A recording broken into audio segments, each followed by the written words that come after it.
What up chaps, I'm MagicalMike and I'd like to talk about the Heart of Thorns, the expansion pack announced for Guild Wars 2, announced at PAX South. And the footage in the background is just going to be the trailer on loop, and I'll show screenshots or concept art or whatever from it when there's something relevant that I'm talking about. So if you've already seen it, then well, now you know what to look for. Now I'm super happy to say that I'm mostly excited and pleased about the features that we got told about.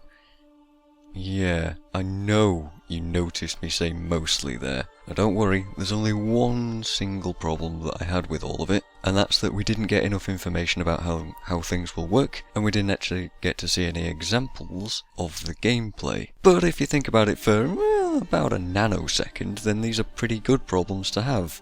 I want more, I'm craving more info. I need to know how these things are going to work, because for the moment, we can still only speculate, and I'm going to keep the speculation to a minimum on this video, because while it is a lot of fun to speculate, it's much better to do that and more fun when we can actually have a real conversation instead of me just saying everything to you guys in a video like this. So we'll just stick that in the comments and we'll do that there. For example, I could go on a huge tangent for minutes upon minutes about how we could get a new warrior elite to summon a great axe, like how Rampage works, and talk about all the possible skills that we'd get, but why bother just yet? Let's just wait and see what they announce over time. So that's what we have to do, really. ANA are going to do what they did before launch. They're going to trickle more and more information out to us through the website about all these new systems, and I for one can't wait to read more about all these things. But for now the question is, what did Colin and Mike actually tell us about at PAX? Well, firstly, they both explicitly said that this is Guild Wars 2's first expansion, which implies to me that perhaps they plan on making more later on? We don't know, but I would guess so. But that's neither here nor there. So what about the features? Well, here's a quick list, and I'll talk a bit more about each of them afterwards. The Heart of Maguma, the new region, split into 3 distinct biomes, or floors if you will.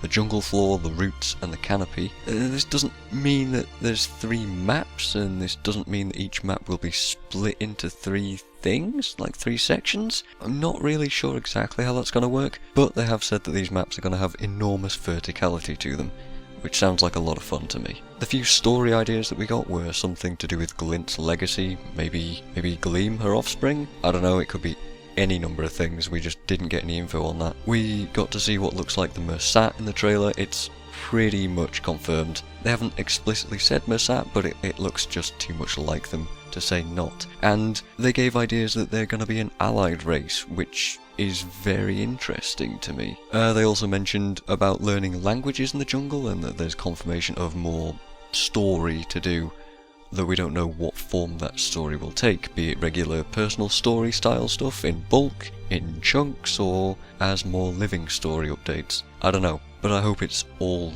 just done. Though, I hope it's done properly.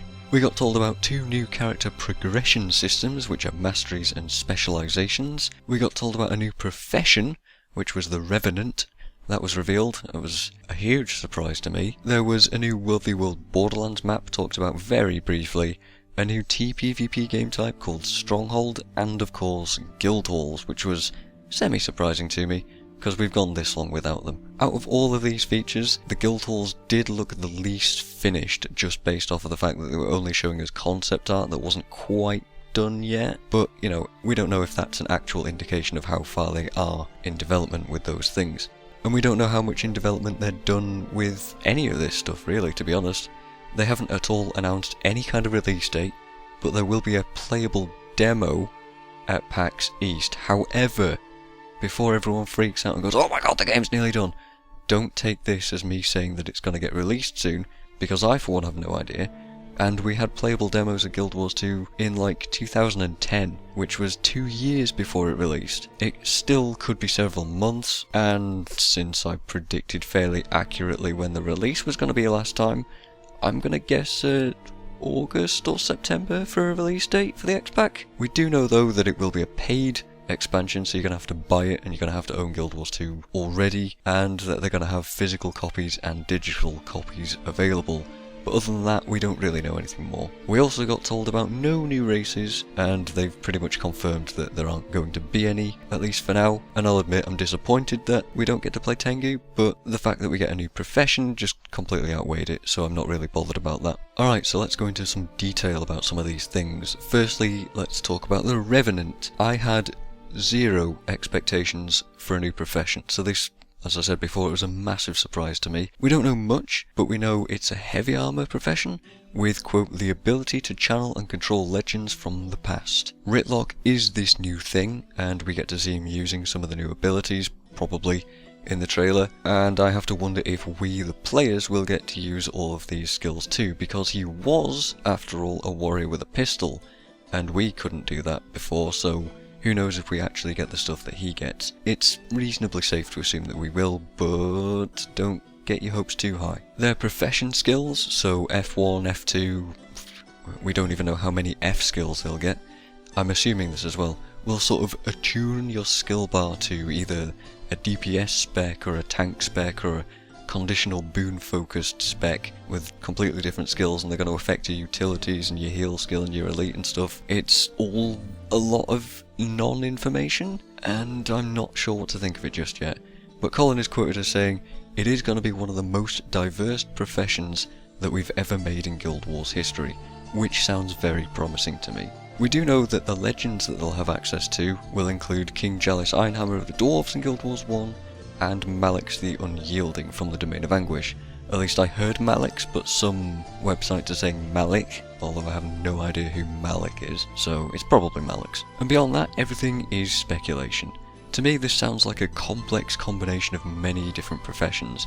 So it sounds like we're going to get stuff like Elementalist attunements, Warrior and Guardian sort of melee gameplay from Guild Wars 2, maybe thrown in with some mechanics from the Ritualist weapon skills and Dervish auras from Guild Wars 1, but, you know, that's all up in the air, I don't know. And speaking of weapon skills, it does look like Ritlock is using some kind of polearm or spear on land in the video, but we know absolutely that polearms are not going to be in the game, so it still could just be a land spear, but it also could just be how your equipped weapon looks while using a utility weapon skill, or while attuning your weapon to different things. So I don't know if we're going to get land spears or not. I'm just gonna mention those ideas, and let's not get too hyped about that yet. Saying that though, I really can't wait to find out more about this class, so let's just stay tuned to the website, which I should mention I'll link in the description of this video as well. The other thing that really excited me personally that we learned about was, specific to professions, was specializations. It's now being confirmed that each class only gets one specialization, which is a bit of a shame to me,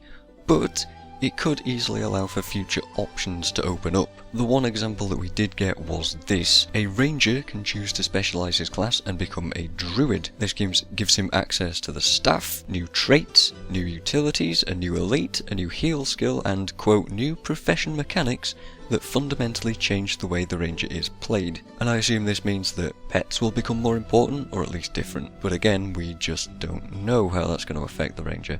The downside to specialising is that it also limits the options of each profession.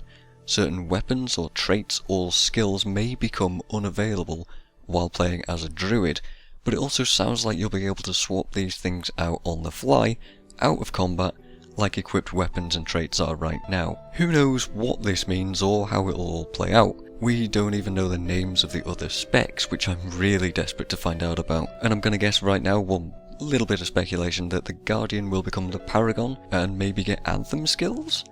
That's a fairly strong feeling for me, but Dervish also fits the bill there too as a Holy Warrior type. So again, don't know. But I hope that the Warrior is particularly fun to play, because I really want to continue focusing on my Warrior. But either way, I'll be messing with all of these things eventually. My only worry is that I won't like the way that these play on my main characters, because I really want to enjoy and play around with this new stuff, and if it isn't that interesting, then I'm going back to playing vanilla, and that could be a shame, but I'm sure I'll find something that I like. The only other information about specializations that we can pick out from the trailer is that engineers will also be able to use hammers, and we also get to see modified turrets and a couple of hammer skills from there. We also get to see a Mesmer with a shield, using what looks like some kind of new reimagining of the Wastrel's Worry skill from Guild Wars 1, which is that clock skill.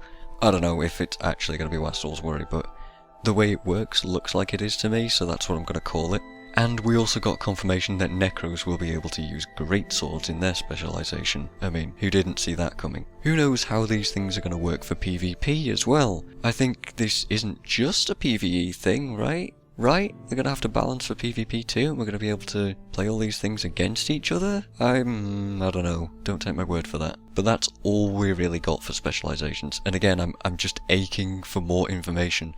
I want to see these things in action. I want to read skill descriptions. I want to press the button and see how it feels to play. I want to know what my classes will have access to, and the final progression system announced was the Mastery system, which essentially sounds like Paragon points from Diablo 3, but not exactly. These are an account-based PvE only form of progression that will allow your character to develop new ways to tackle the jungle. And I have no idea how much of these mastery things we're going to have access to outside of the Maguma, but it looks like hang gliding will be restricted. Yeah, you heard me, hang gliding. Not sure what to think of that yet, but it sounds exciting, and that is only one of the ways that we'll be able to get something cool from mastery points. I have no idea what kind of effects these mastery will have on existing gameplay yet. You'll also be able to spend these points in a kind of lore tree. I don't even know if it's going to be a tree or just a set path, which will allow you to learn more about the jungle and its inhabitants, which will gain you access to hidden areas through learning languages and various other things. And that's reasonably vague, but I'm okay with it because it's a lore and story sort of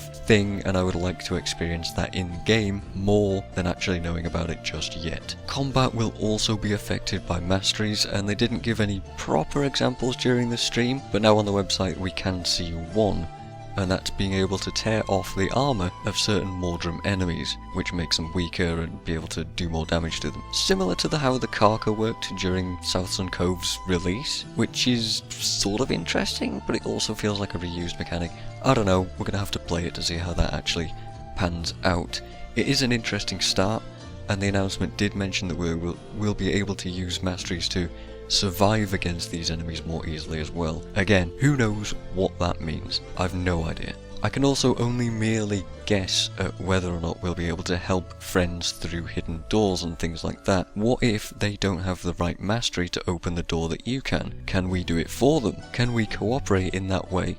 Or will it be locked off to your friend until you both have that right mastery? Knowing the way ANET generally does things, I assume we'll be able to help each other, but that hasn't been confirmed just yet. Finally, they also mentioned crafting, building and collecting, and said that there will be collections that send you on epic quests to get precursor rewards. I'm not sure if this has anything to do with the masteries. I'm fairly sure it is, because on the website it's listed under the mastery section, and I can't really comment on what I think about this just yet, because it might be good, or it might be a giant gold sink, or it might be a huge RNG grind fest. I've no idea. Oh, and they also confirmed new legendaries, which will be really cool to see, and hopefully they'll have some kind of different acquisition method to what we currently have just at the moment. And speaking of acquisition methods, how do we get mastery points? Well, they've said that defeating things, finding hidden things, exploring entire maps, which says to me that map completion is going to be a thing again, beating story steps and beating achievements will earn you mastery points. We got no word on if they'll be grindable or if there's going to be a set amount of them in total, but I don't know. I just hope that there's going to be no way to grind these mastery points. The last things to talk about are all PvP related, which I don't really know a whole lot about, so forgive me if I sound like I'm talking a load of arse. The new World v World map sounds interesting, but we don't get to see much other than just a few seconds of it. The Earthkeep, for example, will raise parts of the ground out to defend itself, or it'll allow you to. The Firekeep will allow you to wander under the map through underground magma chambers and get across the map more quickly and easily.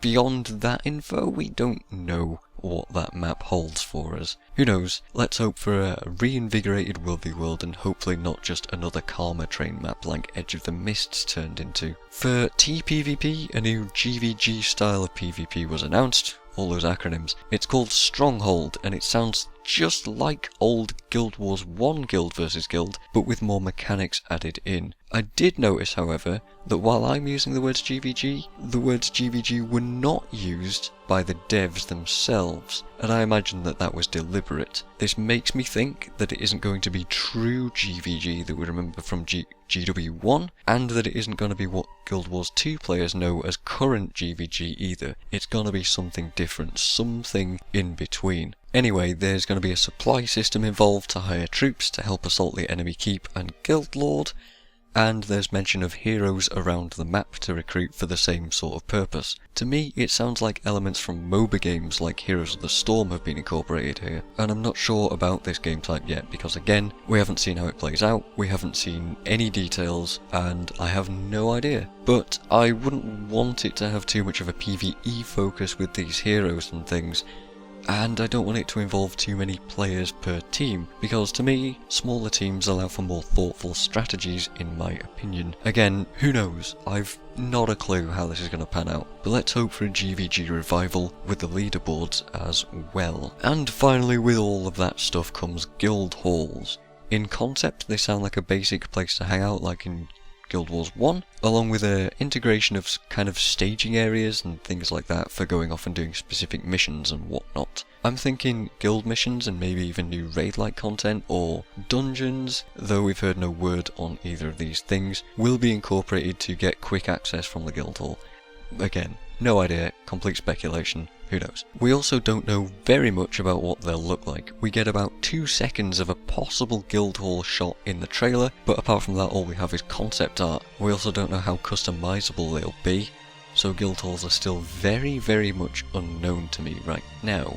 That, however, is all of the current information that I have for you guys. I'm sure you've already seen and heard all of this, but I wanted to give my opinion on some of these features as well. It's safe to say that I'm excited, but right now I'm staying reserved as well. I've left out a lot of speculation and ideas from this video simply because I want to wait and see how they explain these features as time goes on, and as I said before, I'd rather have a conversation with you guys in the comments rather than just spouting my opinion and then trying to like mess with that afterwards. I don't know, whatever, we'll leave the speculation to the rest of you guys and we'll do that in the comments. Thanks very much for watching and listening to me ramble on. Let's try not to go too mental while waiting for the release, and I will see you guys next time.